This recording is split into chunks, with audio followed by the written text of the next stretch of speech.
Terima kasih Anda masih bersama kami di Lintas Bandung Sepekan. Pemirsa, Polda Kalimantan Selatan serta Polres dan jajaran melakukan panen 10 ton jagung dari lahan pertanian seluas 60 hektar yang tersebar di seluruh wilayah Provinsi Kalimantan Selatan.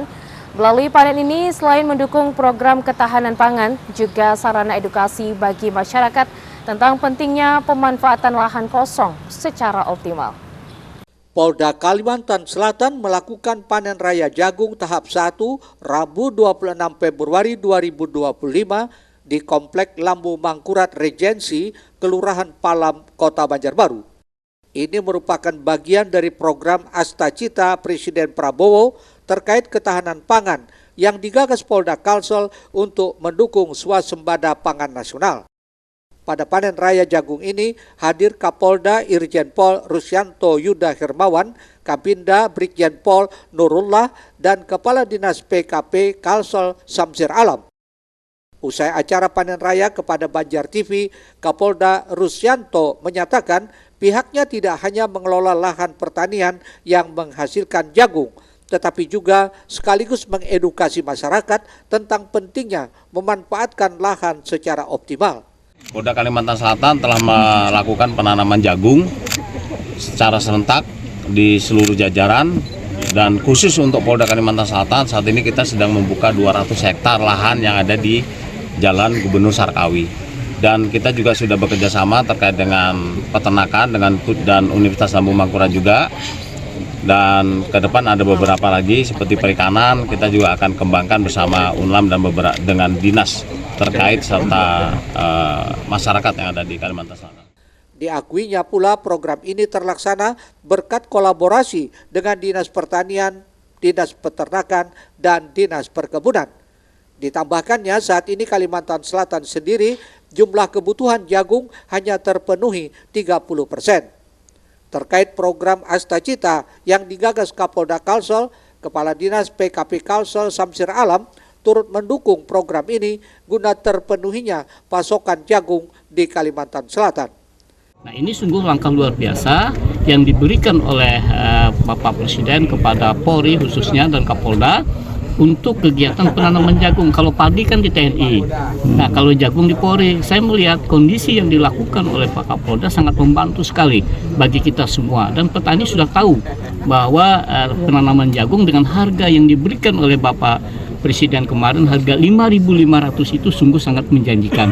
Nanti tinggal bagaimana kadar air berapa, kemudian nanti tumbuh bagus tidaknya pipilannya. Peri Putra melaporkan untuk Banjar TV. Informasi selanjutnya, pemirsa, Kapolda Kalimantan Selatan Irjen Pol Rusyanto Yuda Hermawan melaksanakan launching greenhouse serta panen sayur hortikultura.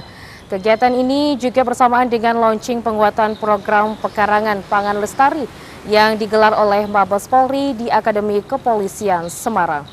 Kapolda Irjen Pol Rusyanto Yuda Hermawan melaksanakan launching greenhouse serta pamen sayur hortikultura di Mapolda Kalimantan Selatan Banjarbaru Senin 24 Februari tadi. Kegiatan ini bersamaan dengan launching penguatan program pekarangan pangan lestari atau P2L.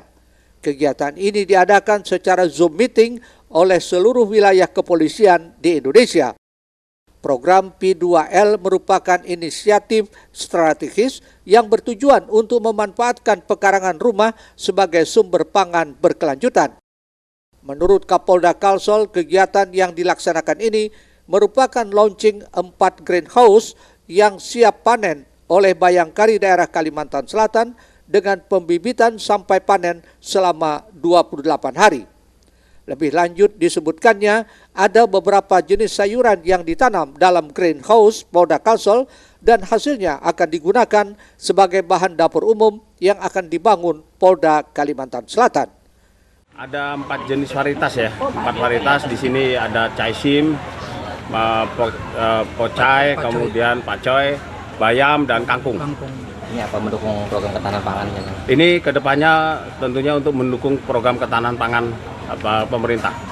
Rencananya kita akan membangun beberapa dapur. Peri Putra melaporkan untuk Banjar TV.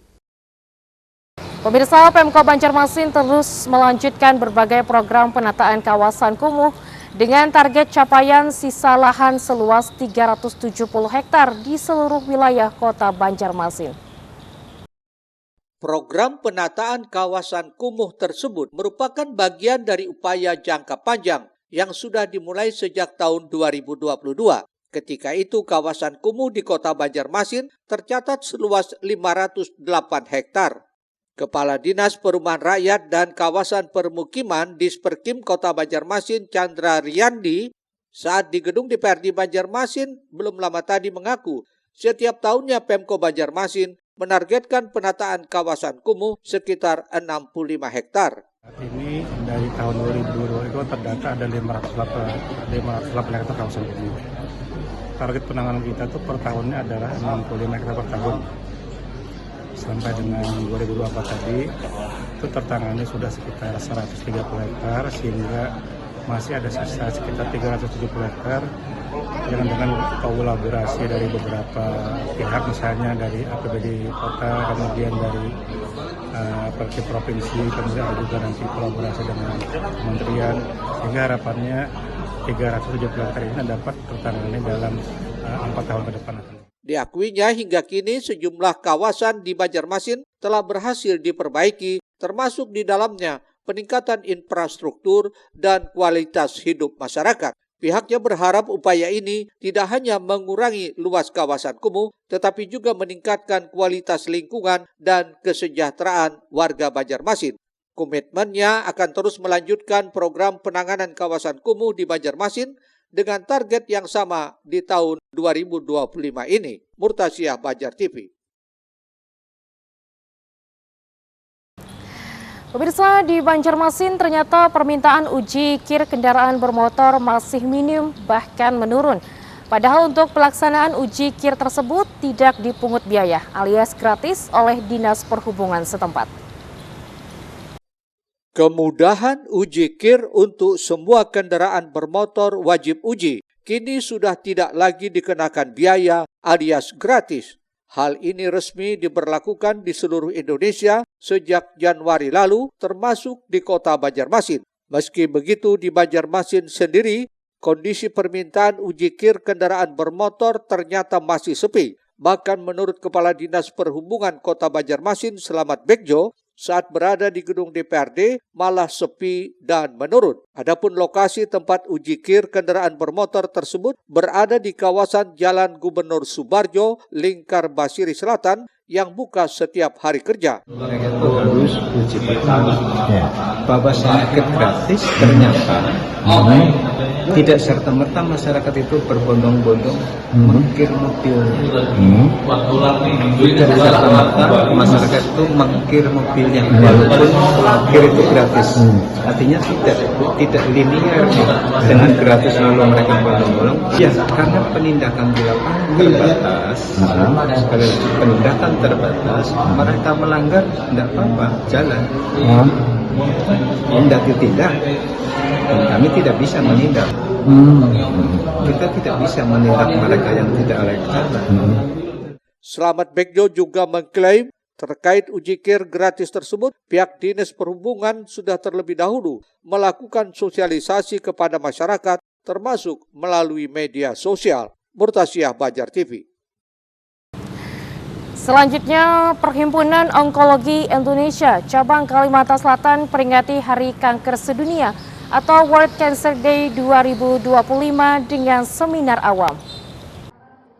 Saat ini kesadaran deteksi dini terhadap penyakit kanker di tengah masyarakat masih rendah, sehingga angka harapan hidup bagi penderitanya masih kecil di bawah 40%, berbeda dengan negara maju di atas 80%.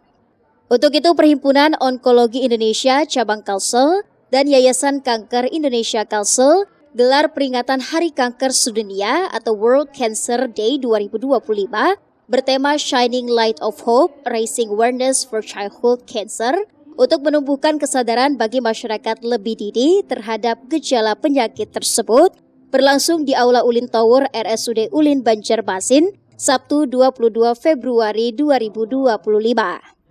Ketua POI Kalsel Dr. Wihardi Budinata menyoroti Masih tingginya kanker darah atau leukemia pada anak menjadi topik pada seminar kali ini.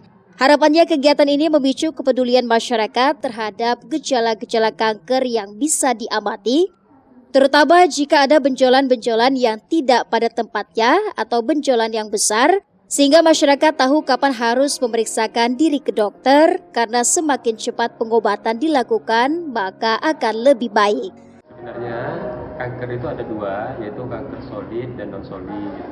Untuk kanker solid biasanya masyarakat itu mengeluhkan adanya benjolan. Tapi perlu diingat bahwa tidak semua benjolan itu berbahaya dan tidak semua benjolan itu kanker. Jadi tetapi yang dikhawatirkan jika benjolan tersebut dia perkembangannya cepat, maka masyarakat harus waspada bahwa itu salah satu gejala dari kanker dan sebaiknya periksa ke tenaga kesehatan terdekat. Untuk kanker non solid itu jenisnya juga macam-macam, tetapi salah satu kasusnya kebetulan pada hari ini kita topiknya kanker pada anak. Salah satu kasus terseringnya adalah kasus leukemia pada anak.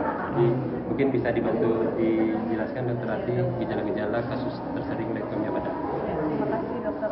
Untuk leukemia pada anak, seperti tadi yang sudah disampaikan di seminar awal, yang pertama adalah pucat ya, pucat yang tanpa ada penyebab yang jelas. Karena kita ketahui leukemia itu adalah sumbernya adalah di sumsum tulang belakang, di mana pabrik darah. Jadi biasanya seringnya adalah pucat. Kemudian anaknya sering mimisan atau perdarahan gusi, atau ada bintik-bintik kemerahan di kulit, atau kayak sering lebam-lebam. Kemudian anaknya sering demam naik turun nggak jelas lebih dari 2 minggu atau bahkan 1 bulan. Seringkali batuk pilek tapi nggak sembuh-sembuh, terutama demam ya. Jadi sering infeksi, sering demam, kemudian sering perdarahan dan juga pucat. Nah, salah satunya itu, dan juga jangan lupa seperti kata Dr. Win, ada benjolan. Biasanya benjolannya itu karena pembesaran kelenjar getah bening. Karena sel darah kankernya itu bisa masuk ke kelenjar getah bening, akhirnya pembesaran kelenjar getah bening baik itu di leher, di ketiak, di selangkangan. Sementara itu, dokter spesialis anak subspesialis onkologi Wulan Dewi Marhaini mengatakan, di Rumah Sakit Ulin saja setahunnya ada 150 pasien lebih yang menderita leukemia. Banyak faktor penyebabnya, mulai dari genetik hingga gaya hidup. Genetis ya, genetis itu diturunkan. Jadi kalau keluarga itu menderita kanker, hati-hati bahwa mungkin sifat itu juga diturunkan di keluarganya. Itu yang paling penting. Kemudian saat ini gaya hidup, ya, asap rokok, kemudian obesitas, makan, ya bukan berarti makan itu langsung, tetapi dia akan mengubah pola penyakitnya. Jadi dia akan memperberat obesitas, dikatakan itu juga menjadi salah satu pencetus sekarang. Makanan sekarang kan cenderung menjadi banyak gula, menjadi obes kan, itu juga menjadi memperberat. Itu bukan langsung ya, makanan yang menyebabkan kanker itu, tetapi artinya itu menjadi faktor risiko atau faktor-faktor yang memperberat tentunya. Mungkin itu kalau dari kami genetis. Di kesempatan ini juga diberikan sertifikat kepada anak yang sudah sembuh dari penyakit kankernya. Di kesempatan ini juga diberikan sertifikat kepada anak yang sudah sembuh dari penyakit kankernya setelah melalui serangkaian pengobatan dengan jangka waktu yang berbeda-beda. Harapannya kepada orang terdekat untuk terus memberi semangat kepada pasien penderita kanker yang membuat mereka lebih semangat menjalani terapi yang tentu berdampak terhadap psikis untuk cepat sembuh. Eko Anggoro, Banjar TV.